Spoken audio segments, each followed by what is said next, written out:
Hello दोस्तों, हमारे YouTube channel पर आप सभी का स्वागत है। एक बहुत प्यारा सोहर लेकर आए हैं। हमारी बड़ी बहन के नाती हुए हैं, उसी नाती के ऊपर हमारा भी नाती है, उसी नाती के ऊपर एक सोहर बहुत प्यारा लेकर आए हैं। कैसा लगा कमेंट बॉक्स जरूर बताइएगा। अच्छा लगे तो लाइक सब्सक्राइब कमेंट शेयर जरूर करिएगा। दोस्तों हमारे वीडियो में फुल वॉच करके देखिएगा, लास्ट तक बने रहिएगा। हमारे चैनल को सपोर्ट करिएगा, आगे बढ़ाइएगा। लाइक सब्सक्राइब कमेंट शेयर सब कुछ करिएगा। दोस्तों नए हैं सब्सक्राइब लाइक ज़रूर कर लीजिएगा। और गाने चल रहे हूँ, कैसे लगा बताइएगा।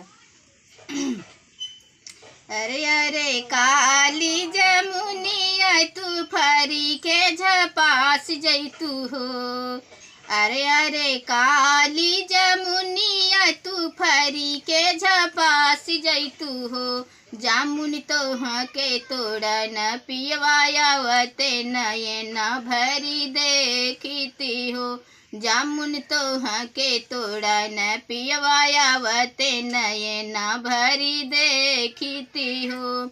अरे अरे काली जमुनिया तू फरी के झपास गईलू हो। अरे अरे काली जमुनिया तू फरी के झपास गईलू हो। पियवा भेजी दिहले आपन नौकरवाया पुना नहीं आवई हो। पियवा भेजी दिहले आपन नौकरवाया पुना नहीं आवई हो। अरे अरे सासू जेठानिया तू आपस में लाड़ जैतू हो।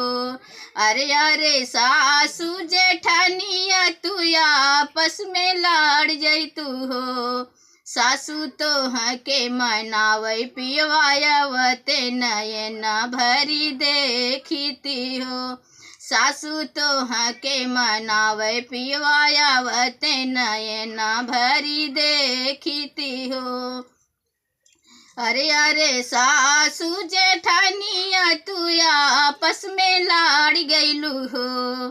अरे अरे सासू जेठानिया तू आपस में लाड़ गईलू हो। पियवा भेजी दिहले लहुरा देवर वाया पुना नहीं आवई हो। पियवा भेजी दिहले लहुरा देवर वाया पुना नहीं आवई हो। अरे अरे प्यारी नदिया तू एक दिन गवान जैतू हो। अरे अरे प्यारी नदिया तू एक दिन गवान जैतू हो। ननदी तो के देखा ना पियवायावते नयन भरी देखती हो।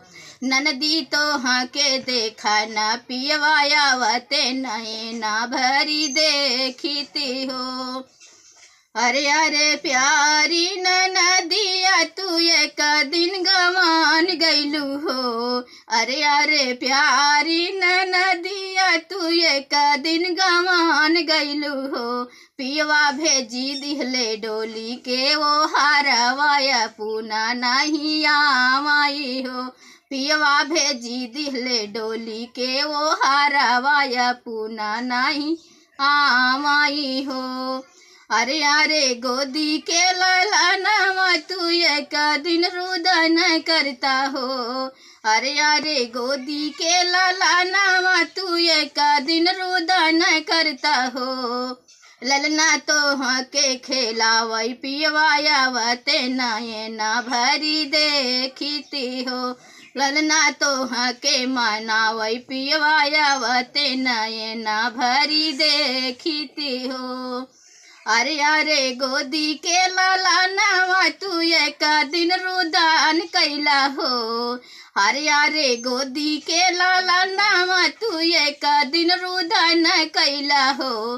पियवा भेजी दिहले तोह के खेलावनाया पुना नहीं आवई हो।